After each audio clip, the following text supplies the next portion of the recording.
할렐루야. 예수 그리스도 이름 받들어서 말씀 증가하겠습니다. 우리 하나님 말씀 에레미야서 1장 1절부터 10절까지 교대로 봉독하겠습니다. 베냐민 땅 아나돗의 제사장 중 hil기야의 아들 에레미야의 말이라.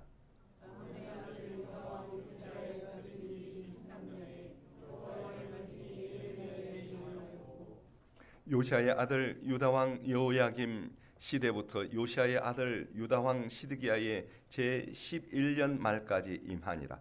이해 5월에 예루살렘이 사로잡히니라.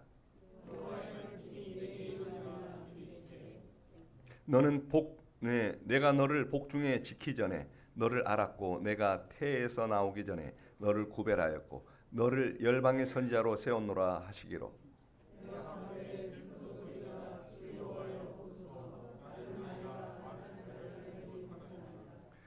여호와께서 내게 이르시되 너는 아이라 하지 말고 내가 너를 누구에게 보내든지 너는 가며 내게 무엇을 명하든지 너는 말할지니라.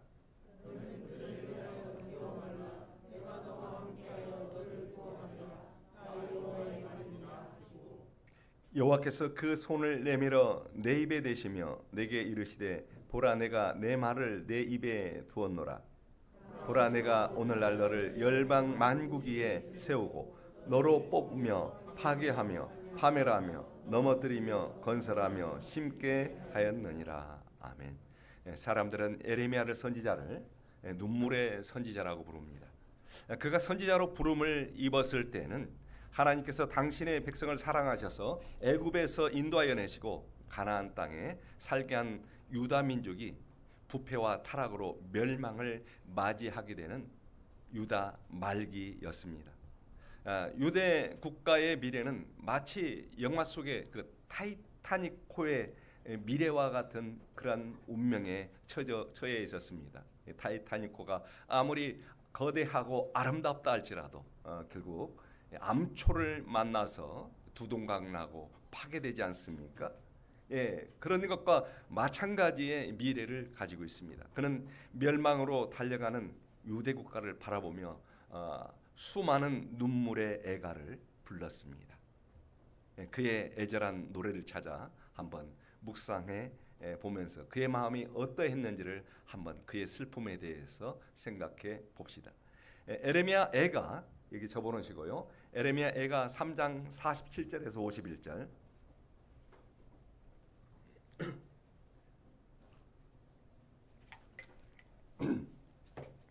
에레미야 애가 3장 47절에서 51절 같이 읽겠습니다. 시작. 두려움과 함정과 잔해와 멸망이 우리에게 임하였도다. 처녀 내 백성의 파멸을 인하여 내 눈에 눈물이 시내처럼 흐르도다.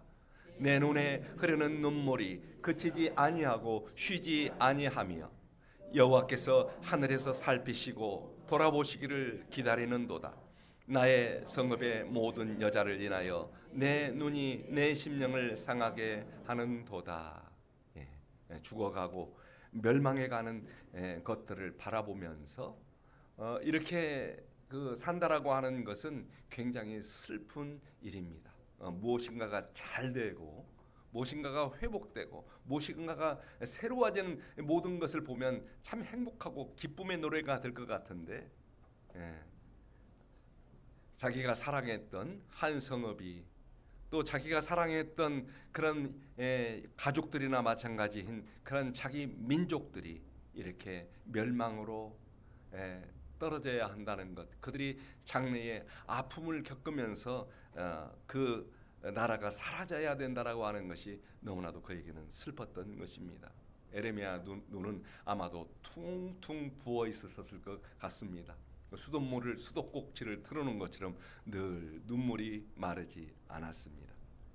그럼 에레미야 선지자의 사명은 이렇듯 애절한 마음으로 그야말로 몰락해가는 자기 민족을 구원하기 위한 영혼 구원의 그러한 뜨거운 사역이었습니다.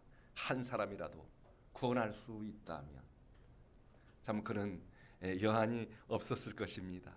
한 사람이라도 더 구하자.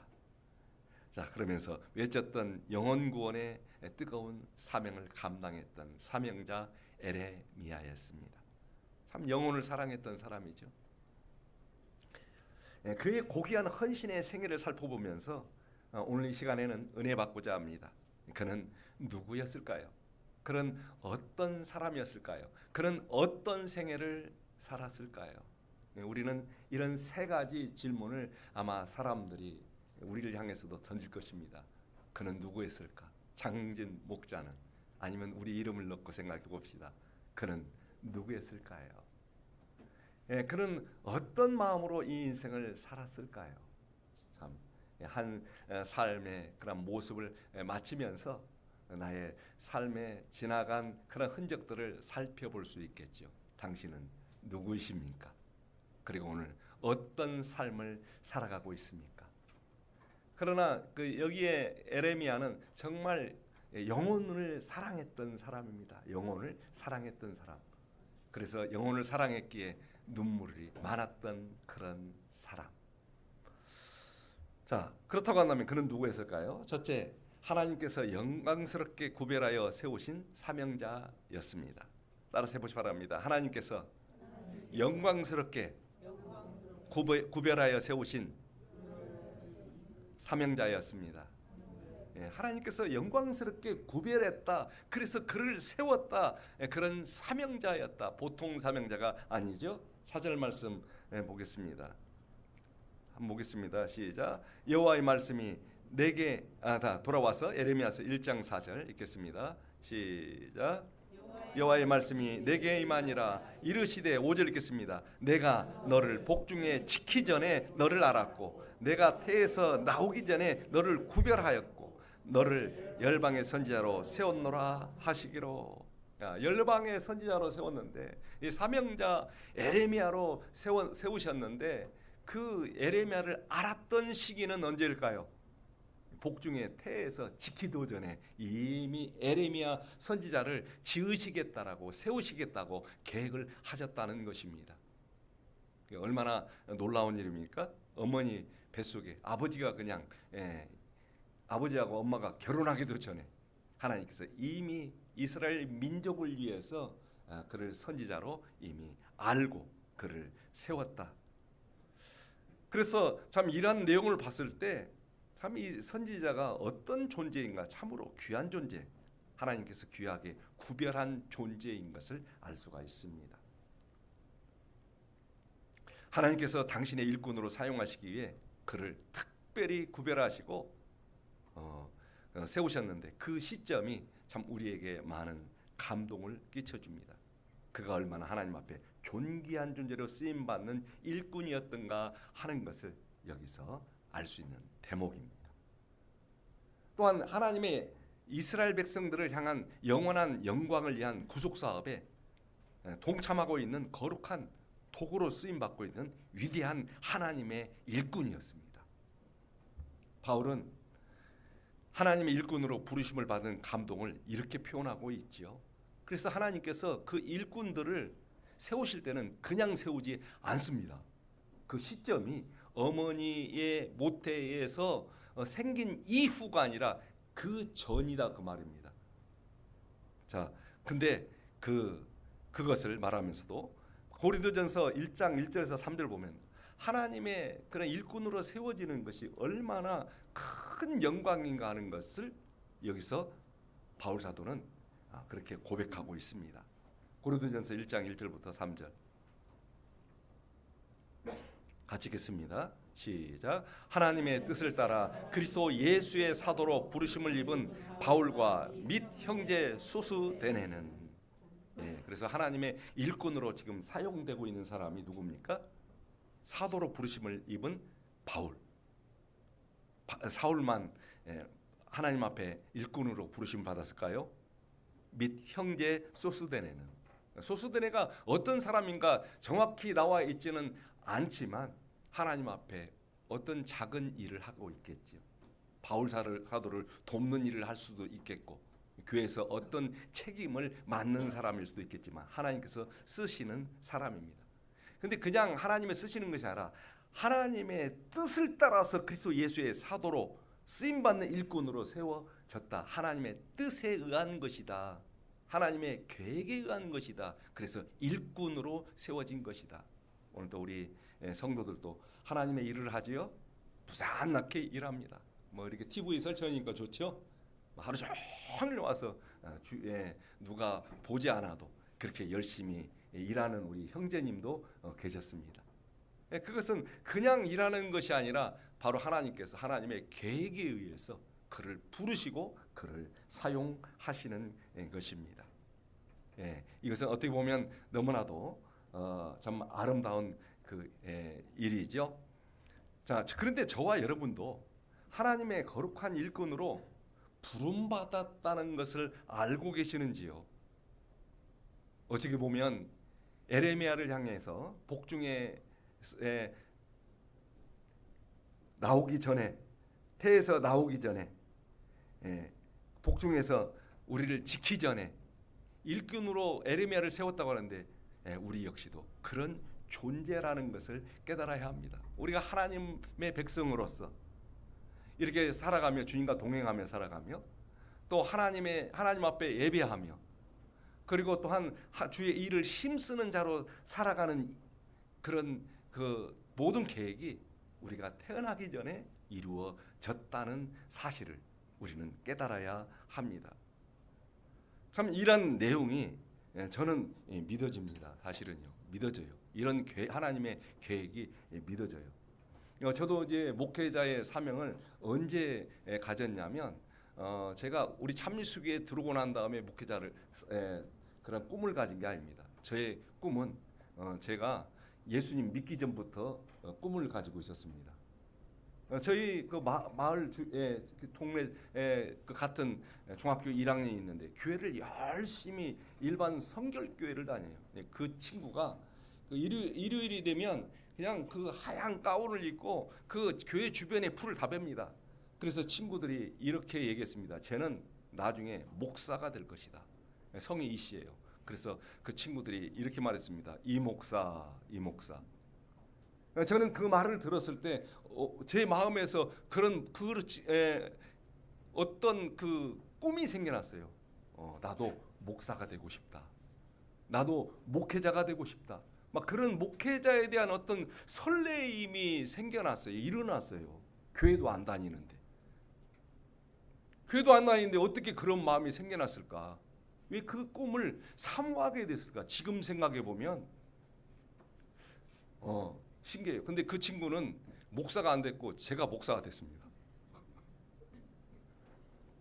참 그래서 하나님을 향한 이런 일꾼의 꿈은 하나님께서 그 미리 주신다. 복중에 지키기 전에 태에서 나오기 전에 이미 구별하셨기 때문에 그 꿈조차도 하나님께서 주실 수 있구나라는 생각이 들고 요즘에는 부쩍 참 하나님께서 나를 일꾼으로 삼아 주신 것에 대해서 너무 참 감동적이다. 너무도 놀랍다. 너무나도 신비롭다. 이런 생각이 듭니다.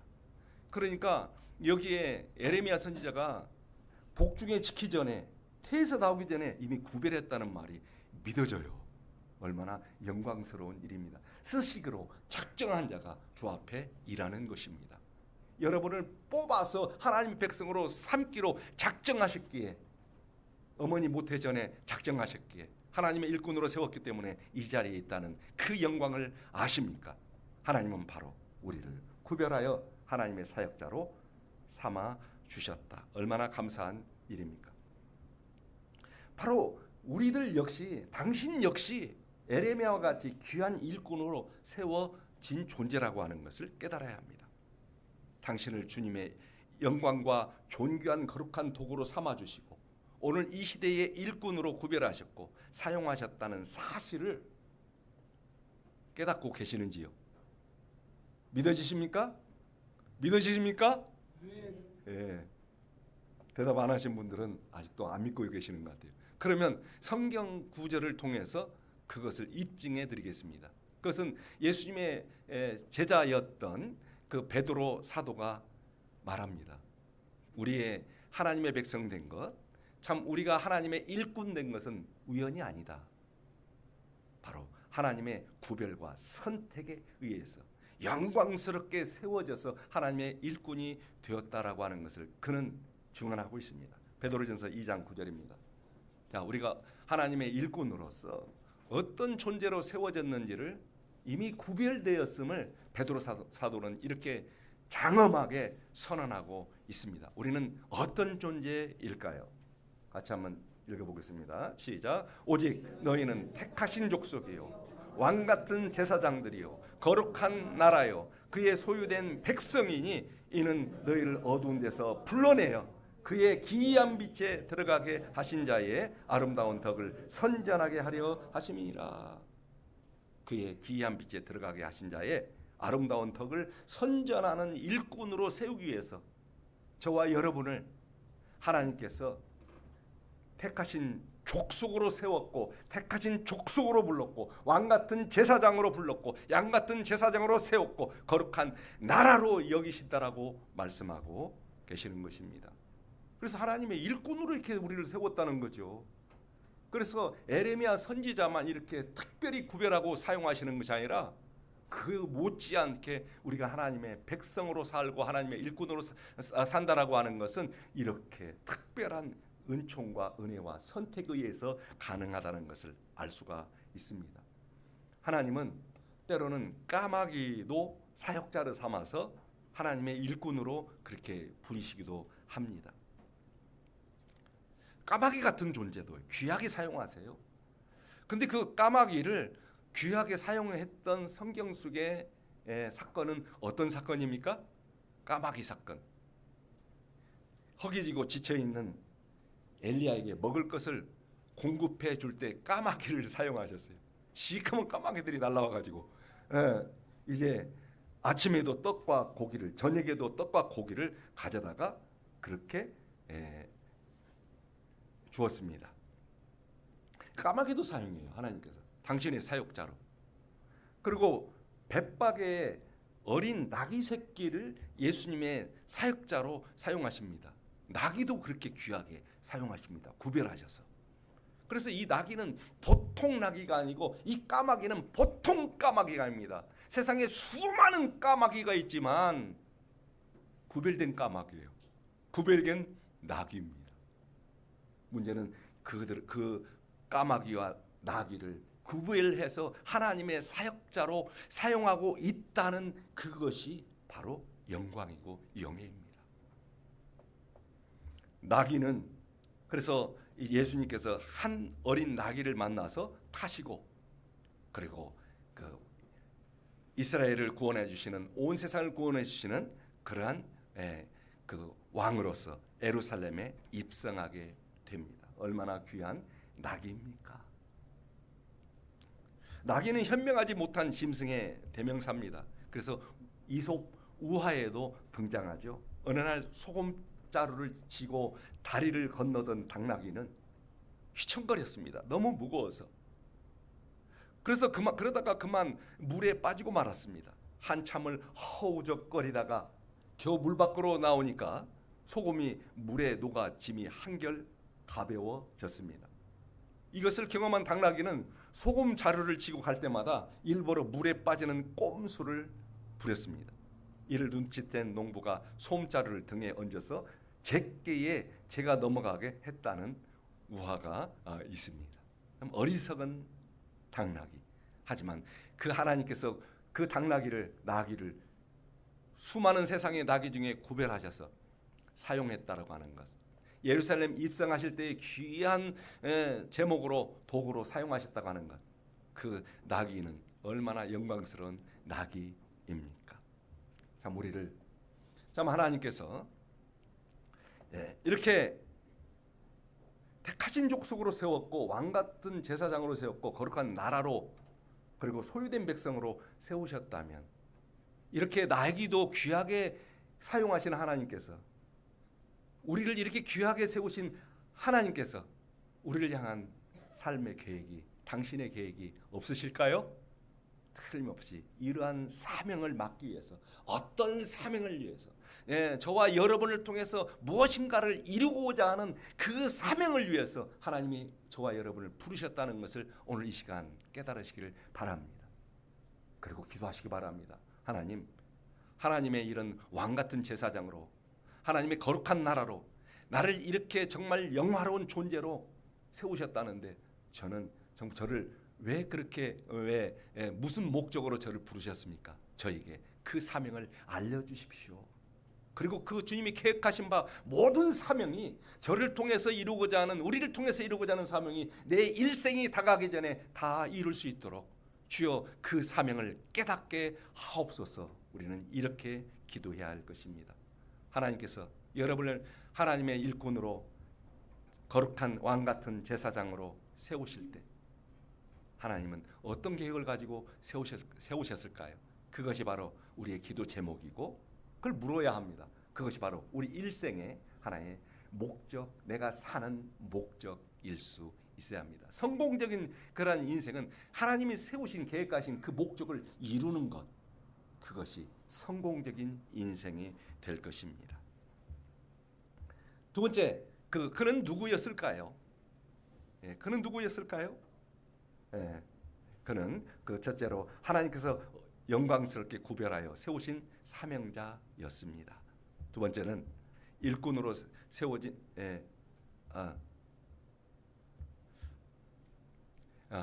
제가 더 이렇게 하도록 하겠습니다. 그러면 일꾼으로 세워진 성도들은 주의 일에 어떤 태도를 소유해야 할까요?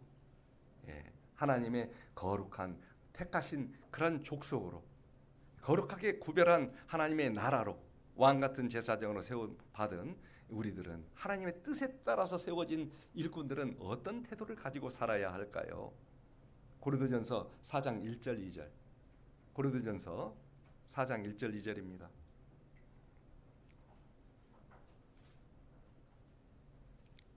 고린도전서 4장 1절 2절 읽겠습니다. 시작. 큰 소리로 읽겠습니다. 시작. 사람이 마땅히 우리를 그리스도의 일꾼이요 하나님의 비밀을 맡은 자로 여길지어다. 그리고 맡은 자들에게 구할 것은 충성이니라. 그냥 우리가 우연하게 하나님의 일을 하고 자기 은사가 있기 때문에 일을 하는 게 아니라, 우리는 그리스도의 일꾼으로 세워진 존재, 구별된 존재라는 것이죠. 그렇기 때문에 그런 하나님의 뜻에 따라서 비밀을 맡은 자로 인정하고 하는 것은 무척 중요합니다. 우리 스스로도 마찬가지죠. 하나님이 나를 구별하셨다. 그래서 하나님 백성 되었고 하나님의 일꾼으로 삼아주셨다. 그것을 우리는 인정해야 합니다. 근데 그들에게 있어야 될 내용은 뭘까요? 그것은 바로, 그리고 맡은 자들에게는, 일꾼으로 세워진 자들에게는 요청되는 것은 무엇이냐면 충성입니다. 충성. 그래서 우리는 일꾼으로 세워진 성도들은 주의 일에 어떤 태도를 소유해야 하냐면 충성과 기쁨으로 일해야 합니다. 충성과 기쁨으로 일해야 합니다. 제가 목회했던 교회에서는 오후 시간이 끝나면, 일정이 끝나면, 안식일이 끝나면 썰물처럼 빠져나가 버립니다.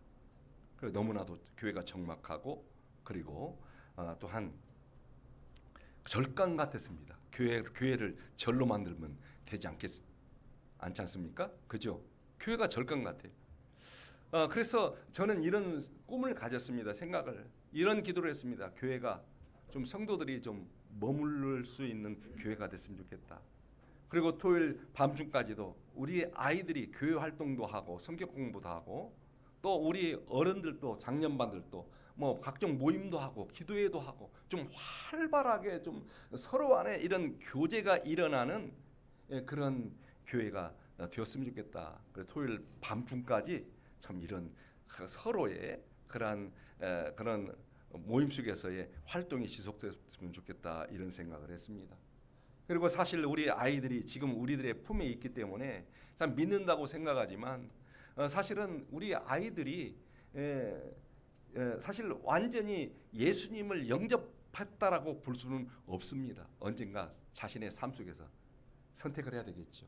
이 믿음을 내가 지킬 것인가, 아니면 주님을 떠날 것인가. 그럴 날이 반드시 찾아옵니다. 여러분 속지 마세요. 아이들이 막 고등학교 때까지 이렇게 막 교회 열심히 따라온다고 생각하잖아요. 속지 마세요. 아직 그들이 예수님을 마음속에 받아들이지 않을 수 있습니다. 그리고 그 언젠가 정말 주님을 부인하고 떠나는 존재가 될 수 있어요. 우리 아들은 틀림없어 믿음이 좋은 거 틀림없어. 다른 아들들은 다 세상으로 떠난다 할지라도 우리 아들은 믿음을 지킬 거야. 결코 그렇지 않습니다. 속지 마십시오. 그럼 우리 아이들에게 그래서 정말 이 믿음 안에서 꿈과 희망을 심어줘야 돼요. 그리고 우리 품에 안에 있을 때 정말 우리들의 사랑을 통해서 사랑의 공급을 통해서 정말 이 하나님의 사랑을 느낄 수 있도록 우리가 투자해야 됩니다. 그래서 예찬 부장에게 이런 부탁을 했어요. 우리 아이들 꿈을 심어줍시다. 우리 아이들 우리 예수님이 주시는 그런 사랑을 가지고 영접합시다. 저녁에도 좀 맛있게 좀 대접을 그렇게 합시다. 그리고 아이들이 그 교회 학교에서 활동도 하고 정말 그리고 성경 공부도 하고 이렇게 믿음이 들어갈 수 있도록 그렇게 우리가 저녁 식사를 마련합시다라고 이야기했습니다.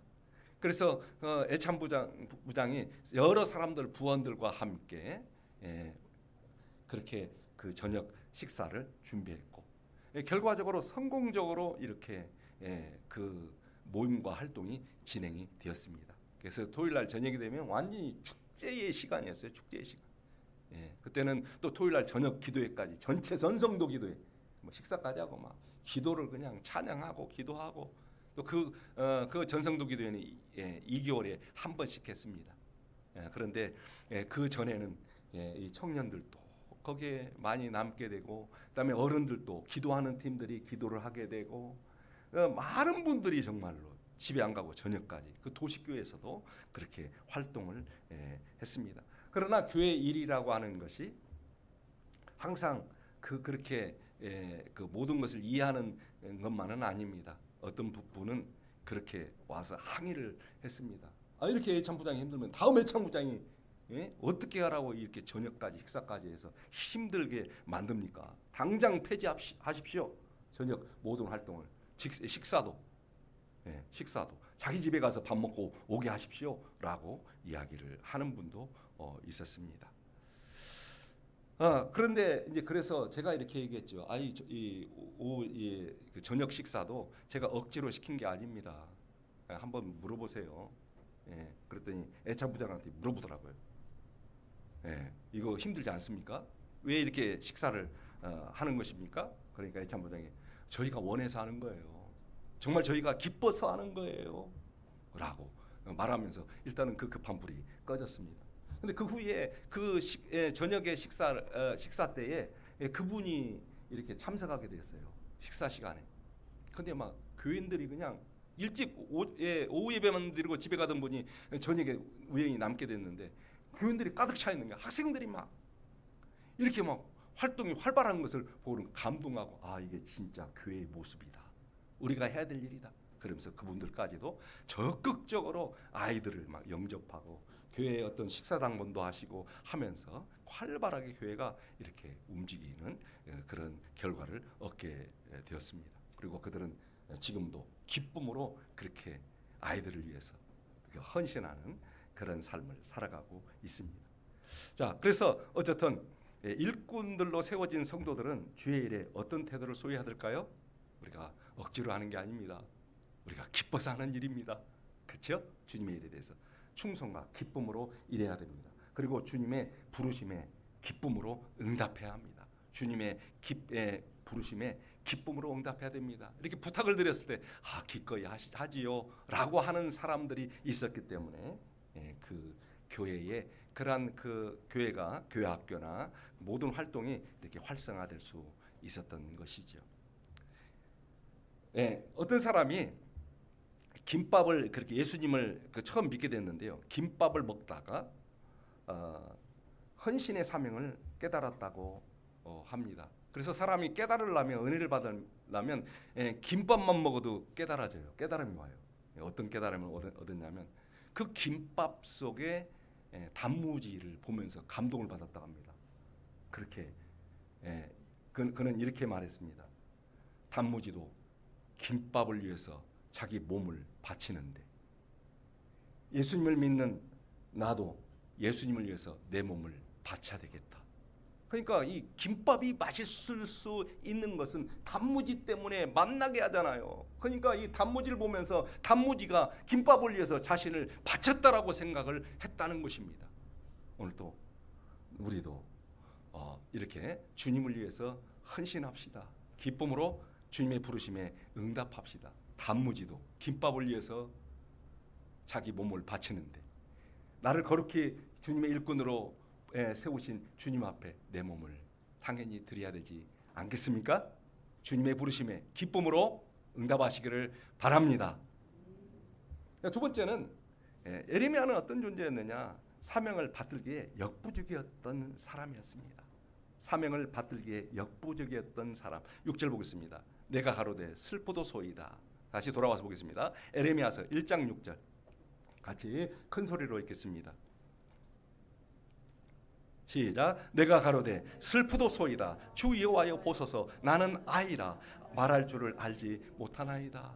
하나님의 거룩한 사명, 큰 사명 그에게 맡겨 주셨고 복중에 지키도 전에 태에서 나오기도 전에 구별하셨다고 하지만 그 하나님의 큰 사명을 받들어갈 능력이 부족하다, 한없이 부족하다는 것을 그는 느꼈던 것입니다. 너무 슬픕니다. 저를 일꾼으로 사용하고 싶지만 제가 그 역량이 되지 못합니다. 자신을 아이라고 표현합니다. 어떤 것도 할 수 없는 아이. 혹시 우리 성도님도 그렇지 않으십니까? 내가 뭘 하겠어? 이 나이에 뭘 하겠어? 그런데 하나님은 아이라 하지 말라는 것입니다. 왜냐하면 하나님께서 함께 하시고 격려해 주시고 능력 주시고 그 일을 할 수 있도록 나를 세워주신 일꾼으로 세워주신 하나님께서 대대적으로 지원해 주시겠다라고 말씀하기 때문에 내가 널 대대적으로 지원해 줄 거야. 내가 너를 구원해 줄 거야. 네가 할 수 있는 능력이 되도록 내가 능력을 불어넣어 줄 거야. 걱정하지 마. 내가 말하는 대로 말하고 시키는 대로 하면 되는 거야. 중요한 것은 내가 너를 일꾼으로 세운 게 중요한 거야. 믿으십니까? 그래서 우리가 내가 우리의 연약함을 생각하면서 나는 아무것도 할 수 없다. 내가 이 나이에 무슨 일을 해라고 생각하는 것은 하나님이 원치 않은 것입니다. 하나님이 도와주시는 것입니다. 이것은 하나의 어린아이 같다라는 생각은 에레미야의 문제였지만 사실 늘 우리들의 문제이고 나의 문제일 수도 있습니다. 참 이렇게 하나님의 일을 하면서 저는 평생의 목회를 하면서 항상 참 어린아이 같이 울고 있는 저의 모습을 보게 됩니다. 늘 문제 앞에 정말 제가 할 수 있는 일이 아무것도 없어요. 긴박하고 초조한 순간에는 더 그렇습니다. 그래서 때로는 목회하면서 참 내 힘으로 안 된다. 그러니까 무릎 꿇고 기도하는 것 같아요. 자꾸 우리 성도님들과 함께 기도하자고 하는 이유가 뭐 때문에 제가 능력이 없어서 그래요. 오로지 하나님의 그런 능력과 도우심이 절대적으로 필요한 목회자입니다. 그러니까 성도님들이 저를 위해서 기도해 주셔야 되고 그리고 함께 우리가 주님의 능력을 의지해서 그렇게 얻도록 기도해야 합니다. 그래서 목회하면서도 이 목회를 그만둬야 되나 이런 생각들, 내가 능력이 너무 부족하다 그런 생각을 한두 번 해본 것이 아닙니다. 사실은요. 깊은 고민과 그런 갈등의 시간들이 많았습니다. 그런데 이제 퇴직을 바라보는 나이가 되었어요. 그러면서도 이렇게 참 이렇게 지난 목회 생활을 보게 되면 사실 늘 하나님께서 함께 하셨음을 알 수 있고 하나님께서 나를 구원해 주셨음을 알 수가 있습니다. 자, 우리 한번 보겠습니다. 6절에서 8절 한번 보겠습니다. 6절에서 8절인데 그러면 18, 19절 읽겠습니다. 18, 19절. 자, 읽겠습니다. 시작. 보라 내가 오늘날 너로 그 온 땅과 유다 왕들과 그 족장들과 그 제사장들과 그 땅 백성 앞에 견고한 성읍 쇠기둥 노성벽이 되게 하였은즉 그들이 너를 치나 이기지 못하리니 이는 내가 너와 함께하여 너를 구원할 것임이니라 여호와의 말이니라. 그러니까 걱정 말고 두려워하지 말고 그냥 나가라 라고 말씀하시는 것입니다. 지금까지 목회 생활을 이렇게 돌아보면 참 하나님께서 이렇게 늘 함께해 주셨습니다. 이 초청잔치를 열어놓고 사실 그 초청잔치를 한번 연다는 게 쉬운 일이 아니었습니다. 좀 이렇게 우리 임직자들이 찬성하지 않는 상황에서 잔뜩 음식을 많이 만들어 놓아야 하는 그러한 상황에 놓여 있었습니다. 그래서 그 분위기가 이번 초청잔치가 실패로 돌아가게 되면 다시는 열지 말자라는 그런 분위기처럼 흘렀습니다. 그러니까 잠이 와야죠. 토요일 날 안식일 예배가 끝나고 일요일 날 초청잔치인데 그냥 밤에 잠이 안 와서 날밤을 새워가면서 하나님 앞에 기도했습니다. 하나님, 내일 초청잔치가 성공이 될 수 있도록 많은 영혼들을 보내주십시오. 제가 정말로 눈물을 흘리면서 기도했다니까요. 여기서 성공하지 않으면 더 이상 전도에 어떤 관한 그런 행사를 추진할 수 없습니다. 하나님 도와주십시오. 그랬던 적이 있어요. 얼마나 정말 긴박한 그런 기도였는지 몰라요. 그 다음 날 정말 많은 분들이 오셨어요. 예상할 수 없는 많은 사람들이 그렇게 찾아왔고 결국 초청잔치나 이런 전도 활동이 활성화되어서 그 교회가 정말 그냥 앉을 곳이 없을 정도로 막 가득 찼어요. 그랬던 적도 있습니다. 참 예수님을 의지해서 귀신에게 명령할 때 귀신이 굴복하는 것도 보았습니다. 우리가 기도하는데 귀신이 막 벌벌벌벌 떨더라고요. 야, 우리가 성령 받아서 기도하는 것이 이렇게 하나님의 권세가 있고 능력이 있는구나. 그리고 우리가 막 예수 이름으로 이렇게 외치고 그 다음에 기도할 때 찬양할 때 막 몸부림치면서 귀신 든 사람이 막 떨더라고요. 어느 자매님이 이런 얘기했습니다. 자기는 귀신을 안 믿는데요. 하나님은 믿지만 귀신을 안 믿는데요. 그래서 귀신을 쫓아내면서 그 현장에 그 자매님을 초대해가지고 여기서 앉아서 자매님은 기도할 것도 없고 귀신이 있는지 없는지 귀신 들린 사람 그 하는 행동을 보고 한번 판단하시라. 그러면서 그 자매님이 이렇게 그런 모든 귀신을 쫓아내는 이 과정을 다 보았습니다. 그 기도가 끝난 다음에 그 귀신이 행동했던 그런 상황들을 본 다음에 그 자매에게 말했습니다. 귀신이 있습니까? 없습니까? 그랬더니 귀신이 있네요 라고 이야기를 했습니다. 다음에 목회하면서 이 불치병도 그렇게 고쳐지는 현장과 응답도 받았습니다. 그래서 지금은 그 청년이 그 교육 공무원으로 들어가 가지고 그 대학교에서 굉장히 유능한 인재로 활동하고 있습니다. 7, 8년 침상에 낙심 가운데 누워 있는 사람이 있었습니다. 몸도 뼈도 굳어진 사람. 그런데 우리가 기도하고 찬양했더니 그분의 눈에서 소망이 일어나고 그리고 또 하나님의 교회에 나와서 예배드리고자 하는 그런 희망을 가졌습니다. 누워 있는 와병 환자가 자기를 교회로 인도해 달래요. 그리고 꿈을 꾸면서 그 자기가 이 휠체어를 타고 교회로 들어갈 때에 모든 성도들이 박수를 치면서 자기를 도열해 가지고 문 밖에 나와 교회 밖에 나와서 환영하고 자기가 예배를 잘 드리고 집으로 왔다는 것이죠. 그런 꿈을 꾸게 됩니다. 목사님, 저를 좀 교회로 데려가 주세요. 나는 그런 요청을 했습니다. 얼마나 놀랐는지 몰라요. 임직자들이 그분을 모실 것에 대한 것을 상의했더니 다 반대요. 데려오다가 뼈라도 부러지고 교통사고 나고 어떻게 책임지겠느냐. 그래서 그런 부분들 이렇게 그 여러 가지 하나님을 체험했던 그런 시간들이 있습니다. 기회 시간이 되는 대로 제가 간증을 하도록 하겠습니다. 그러니까 목회의 시간을 돌아보면 많은 눈물과 고뇌의 시간도 있었지만 주께서 함께하시고 격려받는 시간이었습니다. 마치 에레미야를 구원하시고 대대적으로 지원해 주셨던 전폭적으로 지원해 주셨던 그 지원이 하나님의 일을 하는 사명자들에게 이렇게 항상 함께하고 있었던 것을 체험하는 시간이었습니다. 그러니까 목회의 시간은 하나님의 일을 받들며 헌신하는 시간은 살아계신 하나님을 체험하는 시간이었고 또한 그러한 하나님의 역사를 이렇게 느낄 수 있는 경험할 수 있는 시간이었습니다. 참 하나님은 우리 하나님의 일꾼들이 하는 일들에 대해서 참 관심이 많으시다라는 생각이 듭니다. 그리고 저와 여러분의 하는 일에도 관심을 많이 가지고 있습니다. 남원교회가 리모델링을 해야 하는 때가 있었습니다. 교회가 굉장히 열악하고 가진 돈은 한 2천만 원 있었는데 어쨌든 그 돈을 다 그 리모델링 하는 데 쓰자고 하면 어떻게 될까요? 금방 바닥이 나겠죠. 300만 원만 제가 좀 쓸 수 있도록 리모델링 하는 데 쓸 수 있도록 해달라고 그렇게 했는데 결과적으로는 2천만 원 이상 3천만 원 이상이 막 더 들어가 버렸어요. 그런 상황에서 이 자금이 문제였어요. 그 할머니들한테 할아버지들한테 모금을 한다는 것도 참 어려움이 있었고, 근데 나중에 결과론적으로는 어떻게 됐냐면 그 리모델링 다 끝나고 2천만 원이 남았어요. 그대로 채워졌더라고요. 주님의 은혜죠. 근데 한 번은 어떤 자매님한테 연락이 왔어요.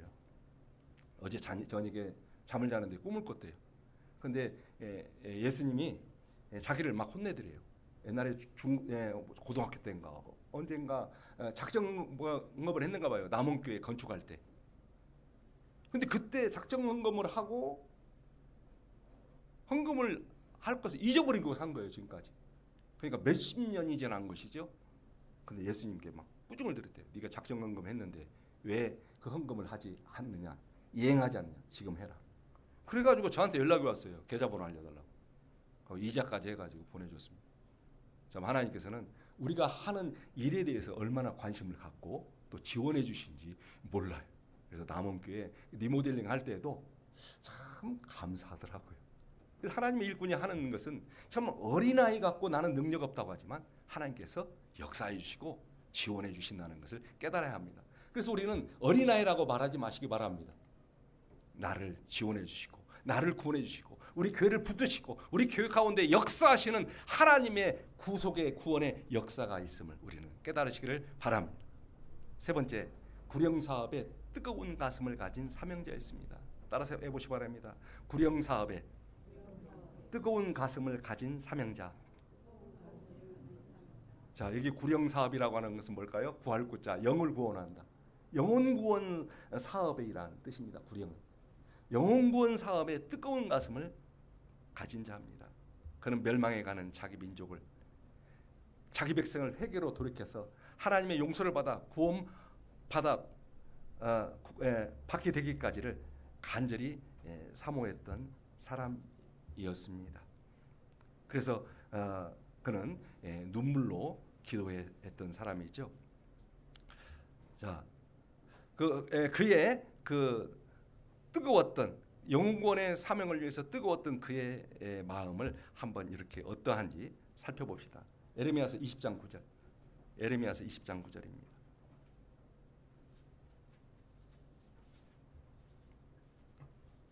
에레미야서 20장 9절입니다. 읽겠습니다. 시작. 내가 다시는 여호와를 선포하지 아니하며 그 이름을 말하지 아니하리라 하면 나의 중심이 불붙는 것 같아서 골수에 사무치니 답답하여 견딜 수 없나이다.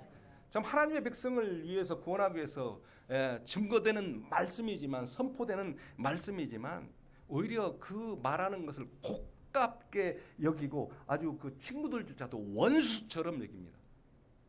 그래서 그 10절의 말씀에도 보면 막 그 에레미야를 얼마나 사람들이 비방거리로 여겼는지 모릅니다.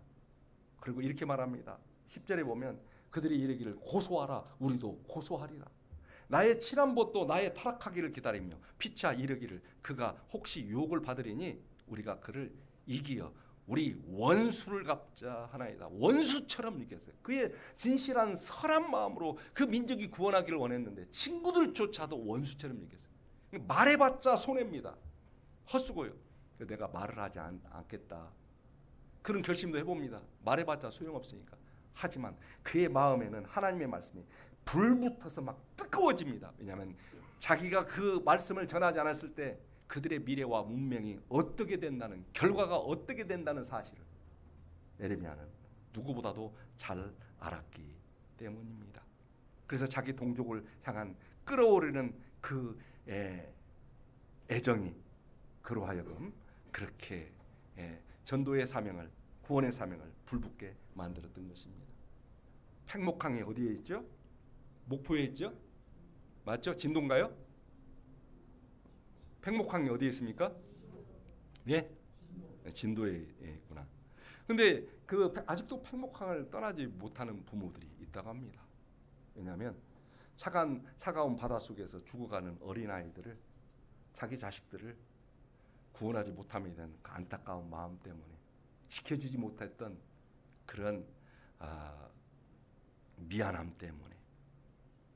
그런데 이제 저는 그 어머니를 보면서 어떤 생각이 드냐면, 우리 가슴 속에서도 언젠가는 그런 팽목항을 생각하면서 슬퍼하는 어머니처럼 지켜주지 못한 것에 대한 그 미안함이 우리 마음속에도 스칠 것 같다.